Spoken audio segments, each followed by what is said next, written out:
The sleek, silver-bodied spacecraft Artemis stood tall against the backdrop of Earth's busy spaceport, its gleaming hull reflecting the warm afternoon sunlight. Inside, the main cabin hummed with activity as passengers filed through the boarding corridor, their faces showing a mix of excitement and routine. This was the premier Mars-Earth transit route, a journey that had become common for business travelers and tourists alike, but still held a sense of wonder for first-timers. Captain Eliza Merritt stood at the entrance to first class, personally greeting the elite passengers who had paid premium prices for the comfort of larger seats and better service. Her crisp navy uniform with gold trim conveyed authority, and her steel-gray eyes missed nothing as she observed each traveler. The captain took pride in knowing exactly who belonged in her premium section.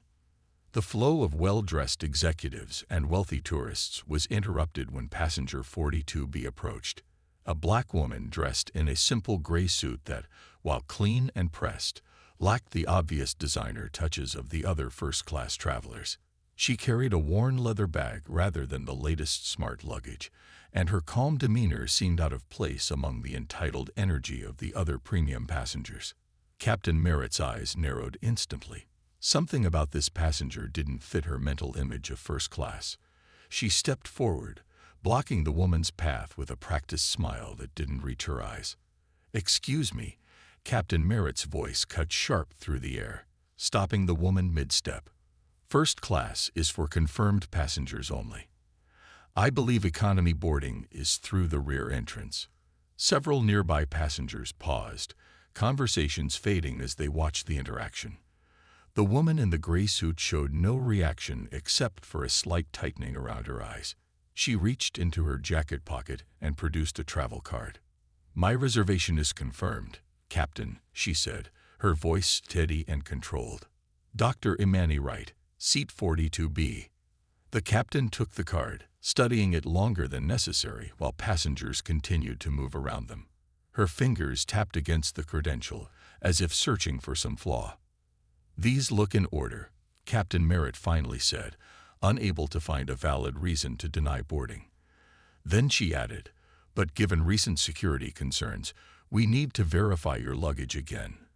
Dr. Wright's expression remained neutral, though something flickered behind her eyes, a look that suggested this wasn't her first experience with such random checks.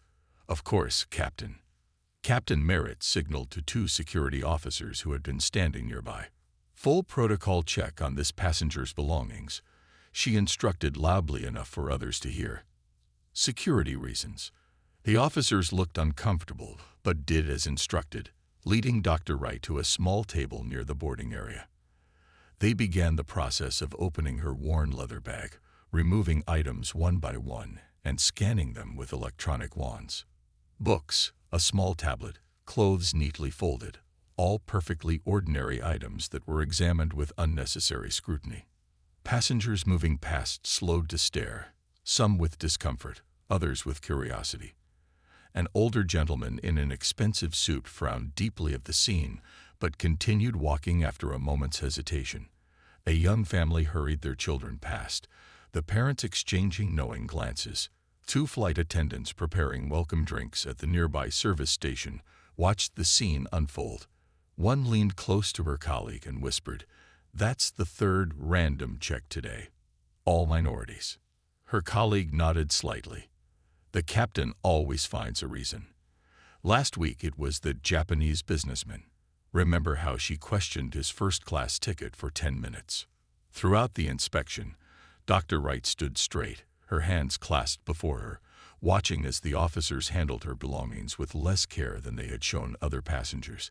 Her face remained composed, but there was a look in her eyes, not anger or resentment, but a strange certainty that made Captain Merritt shift uneasily when their gazes met.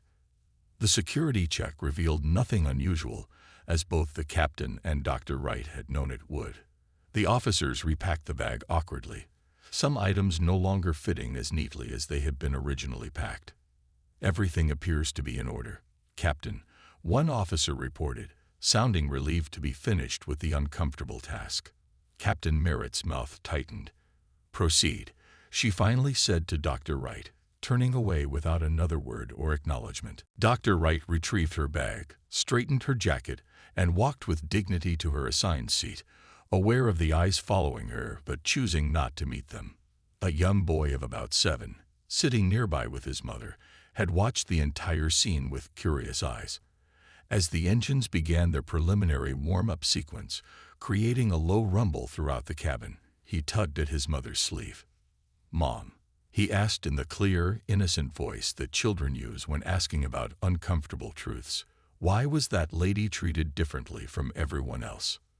The question hung in the air, louder somehow than the roaring engines as the massive spacecraft prepared to break free from Earth's gravity. Several nearby passengers shifted in their seats, suddenly very interested in their tablets or the view outside their windows. The mother hesitated, unsure how to explain the complex ugliness of prejudice to a child who still saw the world in simple terms of right and wrong. Before she could answer, the captain's voice came over the intercom, announcing their imminent departure from Earth's atmosphere. The Artemis cruised smoothly through the darkness of space, its powerful engines propelling the vessel at a comfortable speed that allowed passengers to enjoy the journey. Inside, the atmosphere had settled into the relaxed rhythm typical of long-distance space travel. The initial tension from the boarding incident had gradually faded as passengers immersed themselves in entertainment screens, conversations, or simply gazed out at the star-speckled void surrounding them.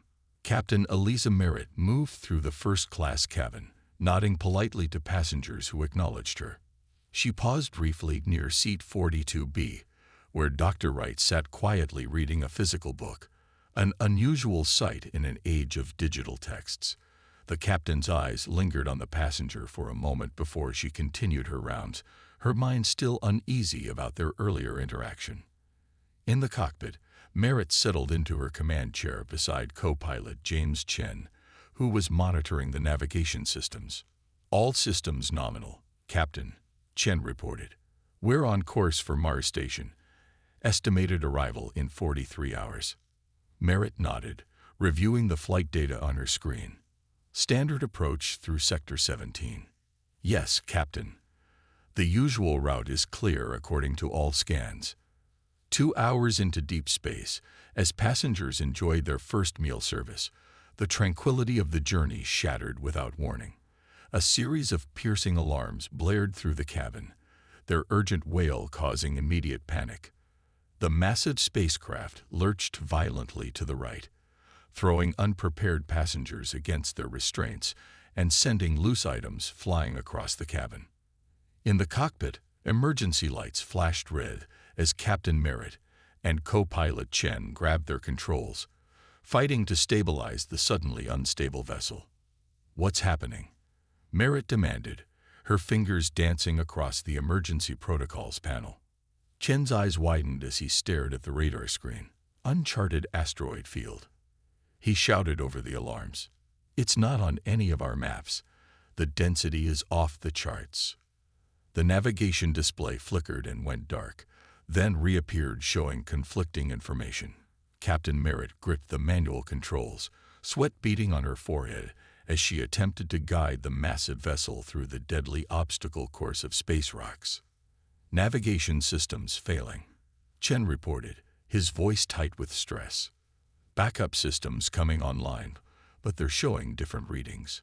The ship groaned ominously as a smaller asteroid scraped along its hull, the sound of tearing metal echoing through the structure from somewhere below deck. The vessel shuddered, lights flickering throughout the cabins. "Evasive maneuvers," Merritt ordered, her voice steady despite the chaos. "Reroute power to forward shields." The artificial intelligence system that helped manage the ship's operations spoke in its calm, feminine voice, somehow making the dire news it delivered even more frightening. "Life support compromised in sectors 3 through 7. Oxygen recyclers damage. Critical failure imminent in 15 minutes without intervention." In the passenger cabins, the sudden violence of the ship's movements had created a scene of controlled chaos. The cabin crew moved efficiently through the aisles, helping passengers secure themselves and providing calm reassurance despite the obvious danger. Oxygen masks dropped automatically from overhead compartments, dangling above terrified faces as people scrambled to secure them. Children cried, clutching parents who tried to mask their own fear. A businessman in an expensive suit who had been complaining about the food service minutes earlier now sat frozen in his seat, mask in hand, staring out the window at the asteroids barely missing the ship. Captain Merritt's voice came over the intercom, the slight tremor in it not lost on the passengers who hung on her every word. "This is your captain speaking. We've encountered an uncharted asteroid field and have sustained damage to our primary systems.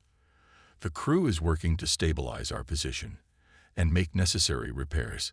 Please remain in your seats with safety restraints secured and oxygen masks in place if they have deployed in your section." She paused, then added words no passenger ever wants to hear from their captain.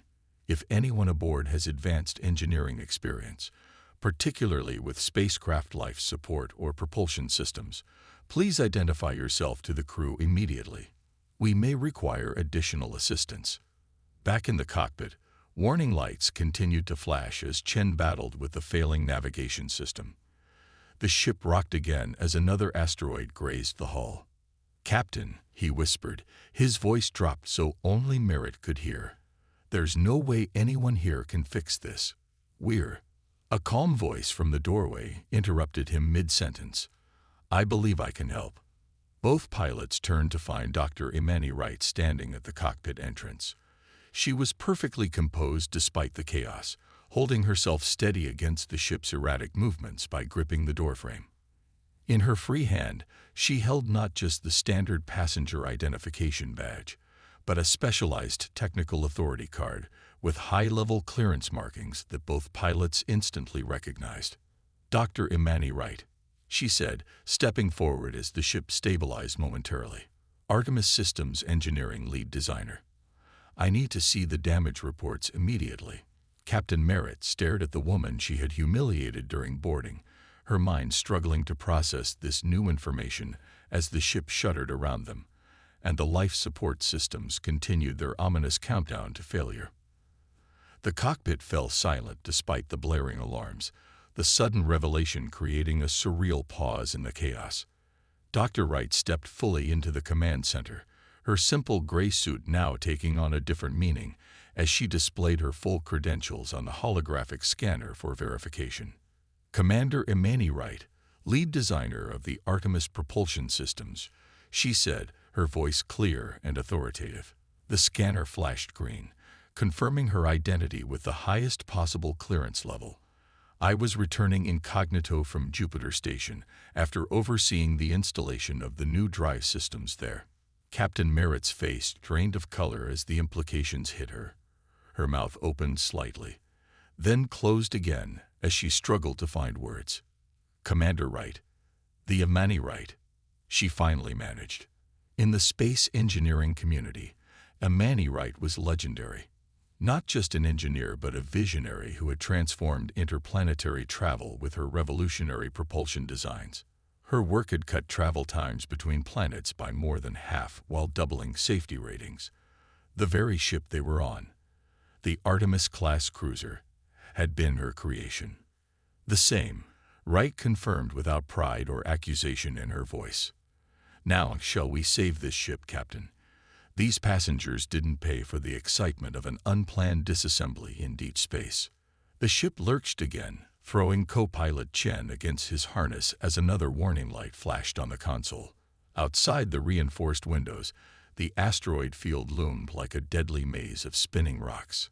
Flashback images raced through Merritt's mind. News headlines she had seen over the years about the brilliant engineer who had revolutionized space travel. Pictures of Wright receiving awards from the Global Space Authority, shaking hands with world leaders, standing proudly beside the first Artemis prototype. The woman whose designs had made this very ship possible, whose innovations had transformed the industry that Merritt had built her career in. And she had just searched that woman's luggage like a criminal. The realization hit Captain Merritt with physical force, a flush of shame warming her face, even as the emergency systems continued to fail around them. But there was no time to process the humiliation. The ship's AI voice cut through her thoughts with mechanical precision. Systems failing in 90 seconds. Life support critical in sectors 3 through 7. Containment breach detected in engineering level 2. Commander Wright was already moving, her mind shifting fully into problem-solving mode.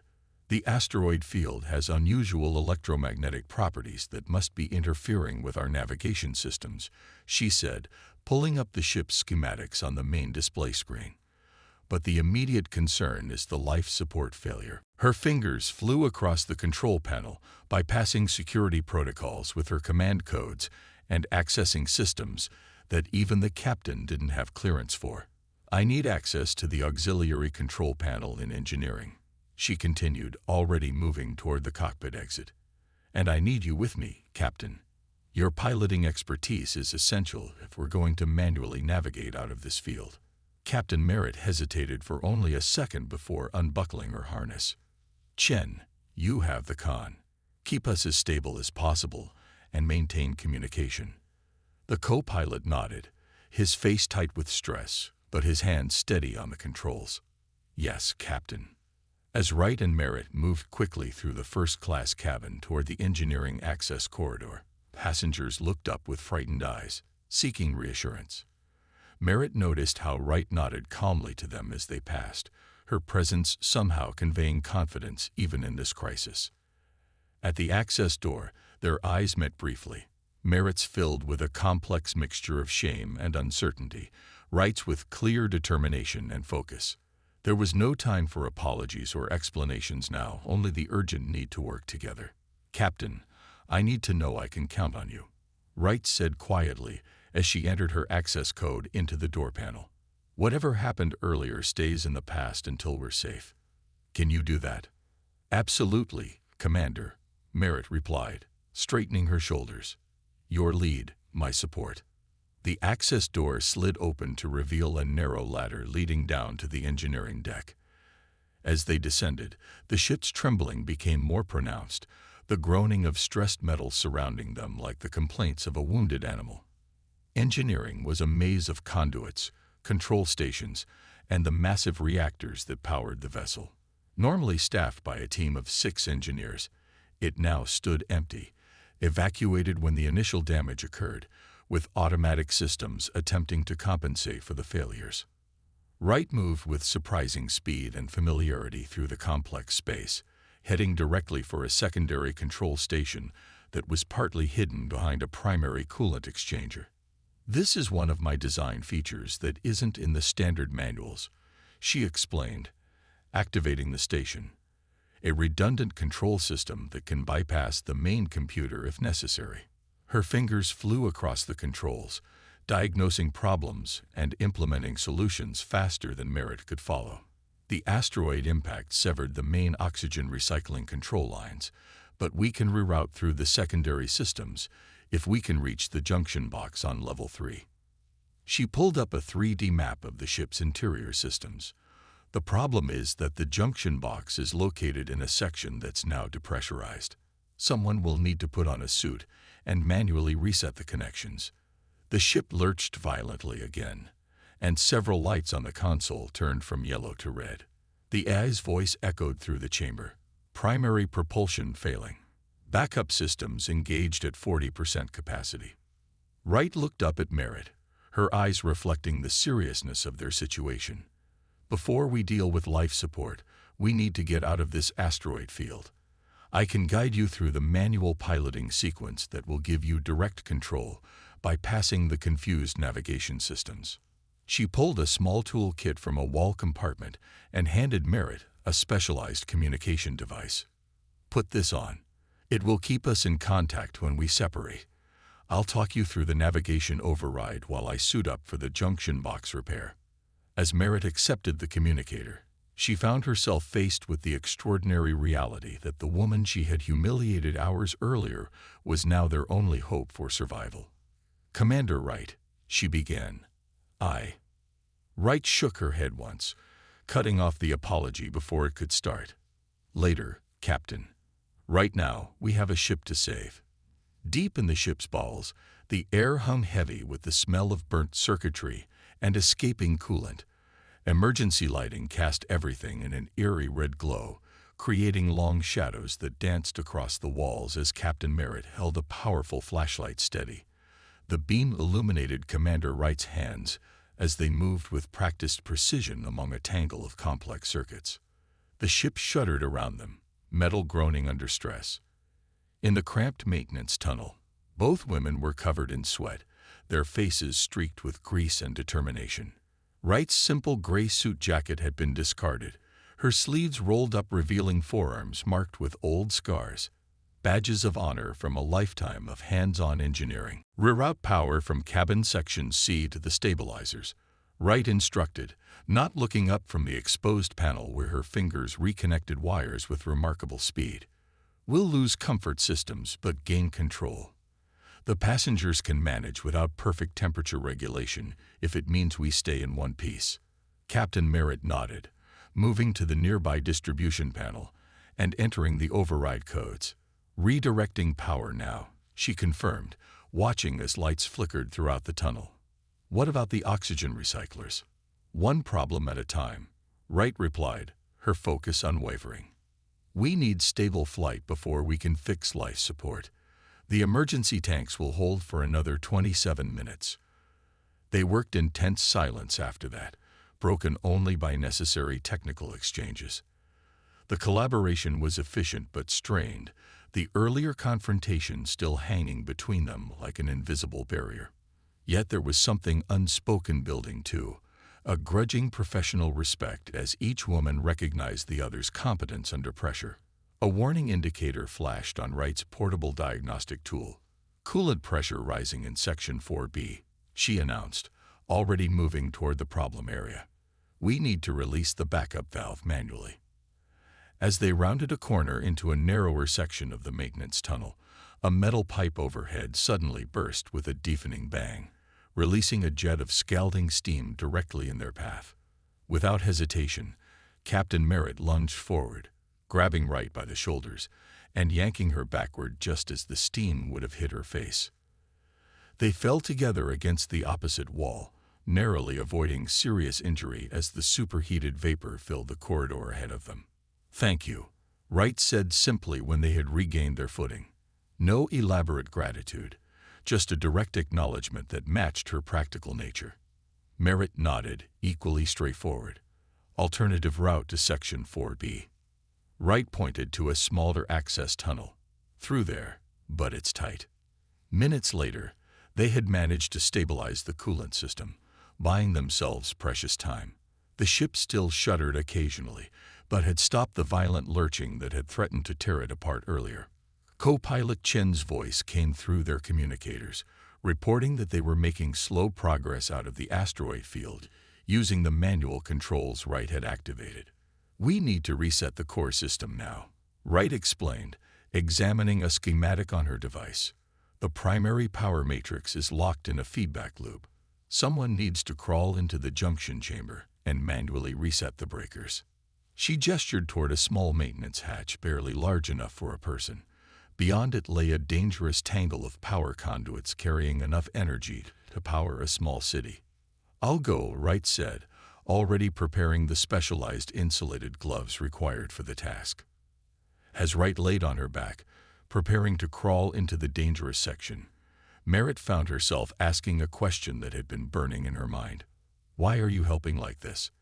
After how I treated you during boarding, you could have just given instructions from a safe distance. Wright paused, looking up at the captain with eyes that held no anger, only a steady resolve. There are 347 souls aboard this vessel, Captain Merritt. Their lives matter more than my pride or your prejudice. She slid partway into the chamber, then added, besides, this ship is partially my creation. I know her better than anyone.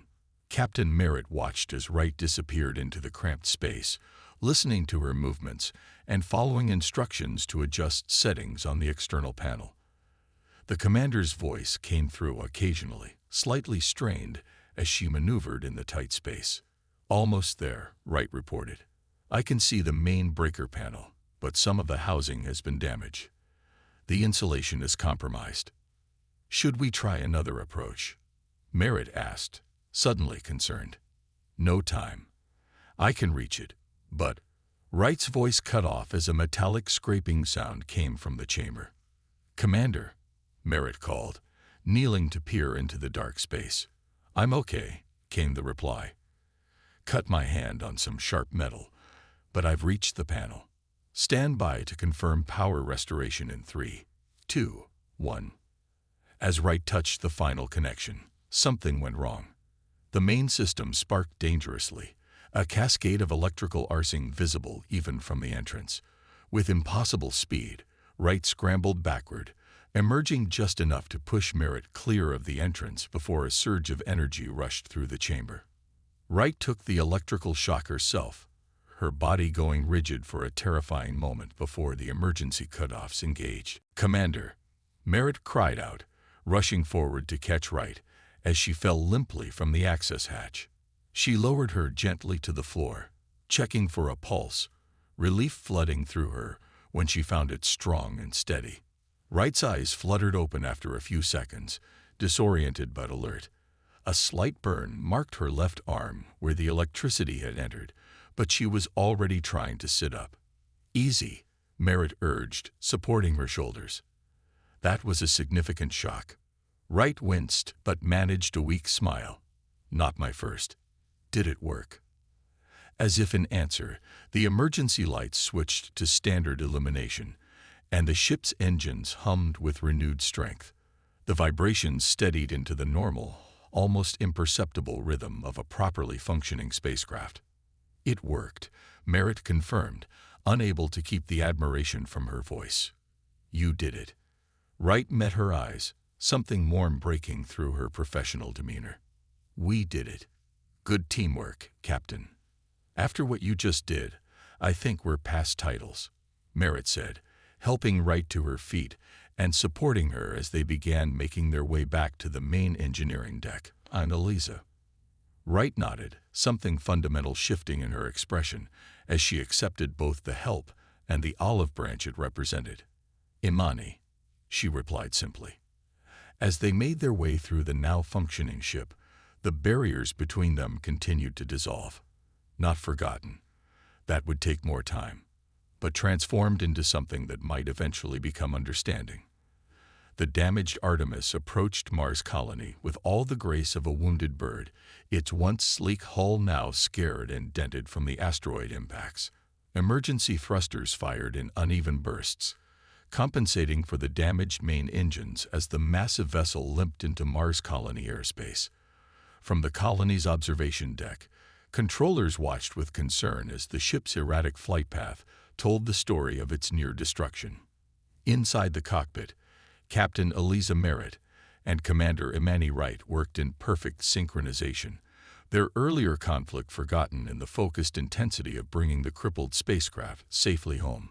Sweat beaded on both women's foreheads as they fought the failing controls.